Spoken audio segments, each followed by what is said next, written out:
Hey everybody, welcome back. I wanted to do a quick chat here about movies. For those of you who don't know, I'm a big movie buff, especially, and I think 80s was the best time for movies, and early 90s too, even though the technology wasn't as advanced back then. I think back then they had better ideas. Now, obviously, they're due to COVID the past year and a half, there's been a whole lot of movie production, but I'm hoping that due to that Hollywood has had more time. Obviously, they've had time to hopefully come up with better ideas.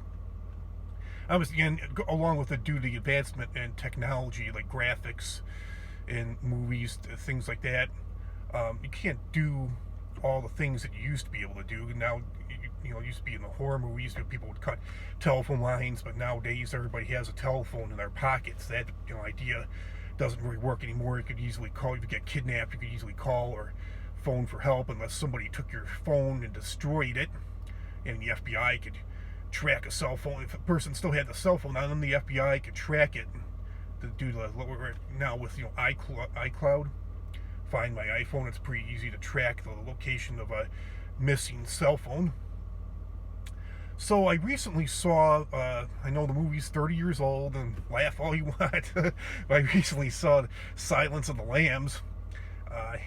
I've heard about it for years, and Anthony Hopkins is a great actor. He was great in that, and my cousin was giving me shit. He's like, "Oh, you mean to tell me the movie's 30 years old and you just now saw it?" He's like, "What the hell's the matter with you?" Hey, I know the movie's 30 years old. What does it matter? There's plenty of, I haven't seen everything. I know it's a great movie, but there's a lot of movies. There's movies that are 50, 60 years old. I haven't seen. I'm still wanting to see. I like music. My wife and I like musicals. I still want to see The Sound of Music. I heard that's one of the greatest musicals of all time, and my wife and I got that on DVD, and still haven't seen it. Want to see that, and Sunset Boulevard, Bridge on the River Kwai with William Holden. Those are supposed to be pretty good movies, but yeah, I loved Silence of the Lambs. It was a great movie. Jodie Foster was great in it, and Anthony Hopkins playing the psychopath. I loved the part where they first meet, and they told her not to get too close to the glass because of what the danger of what Hannibal Lecter, Anthony Hopkins might do, and she has to see her credentials, and they told her not to get too close to the glass. He's like, "Come a little closer, come a little closer," and it's just so creepy. And now it's in the dark. I've had that happen sometimes at work, where people will come up to the glass in the dark.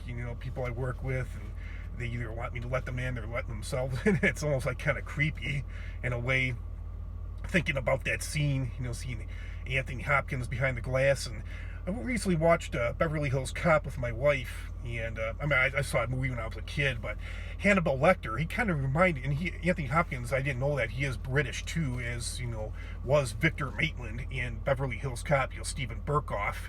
And that was the first thought that came to my mind, is physical appearance and the way he acted.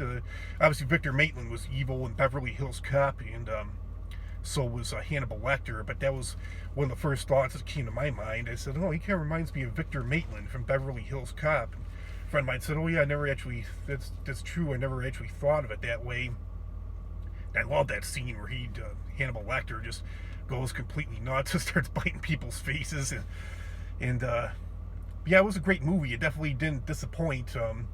Schindler's List was on my list for a lot of years, and I did see that probably 6 or 7 years ago. That was a good movie about the Holocaust. But yeah, Silence of the Lambs, my favorite part was, it just had a such a funny ending. I thought it was humorous, where he is trying to it appears that he's trying to get revenge. He's a cannibal, and it appears that he's trying to get revenge on that doctor that tortured and tormented him when he was in that insane asylum or whatever it was. And he's talking to Jodie Foster on the phone. He's going, "Yeah, I'd love to stick around to chat, but I've got to go." He's like, "I'm having an old friend for dinner." Making it sound like he's having somebody for dinner. And then you see the doctor passing him, and he starts following him down the street in the Bahamas, or I think it was the Bahamas. Such a funny ending. Oh, and it had me cracking up at the end. Oh, and so I saw that, and yeah, it definitely didn't disappoint.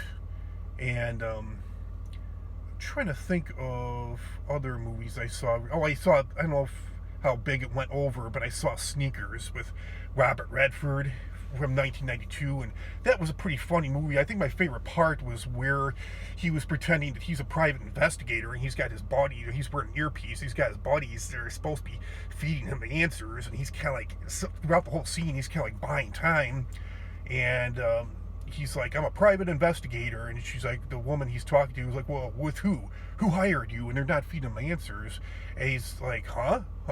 What's that again? And she's like, who hired you? And then, they're just not, like, feeding him the answers, and he's just making things up as he's going along, and he's like, oh, I'll give you a reason, and he's waiting for them to give him an answer, and he's like, I'll give you a really good reason. He's, like, pointing to the woman, and he's like, oh, it's just what she'd want you to do. And then, he's like, oh, if you love him, if you really, really love him, then just keep on loving him. And it was funny, he's like, oh, never let him know that you know what he thinks that you don't know that you know. You know, he's like, be a beacon. I thought that was the most hilarious scene in the movie. And I recently, I saw it when I was a kid, but recently saw Wise Guys again. Somebody had uploaded that on YouTube, about an hour and a half movie.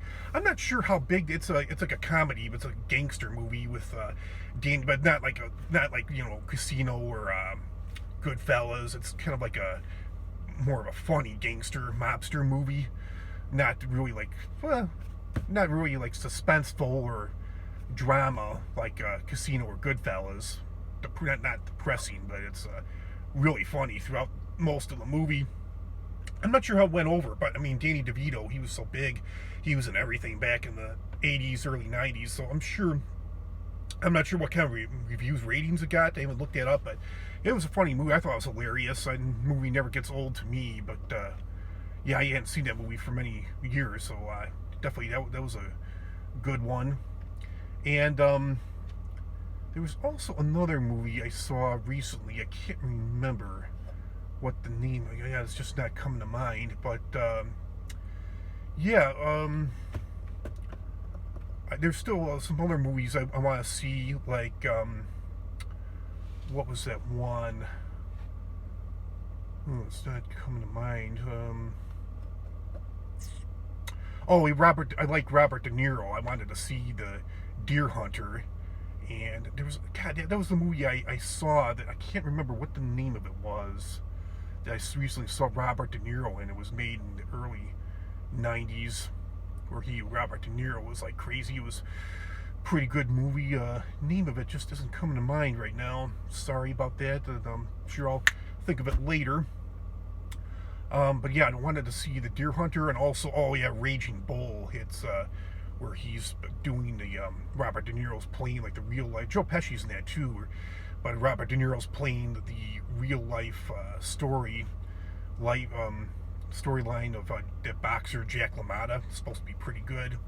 How he's at the top of his career, and then his career just takes a big downfall. So yeah, I think that's all I had to say about that. Comment, like, share, subscribe, and I'll see you all real soon with another great video. Have a great day, everybody. Talk to you all later. Bye.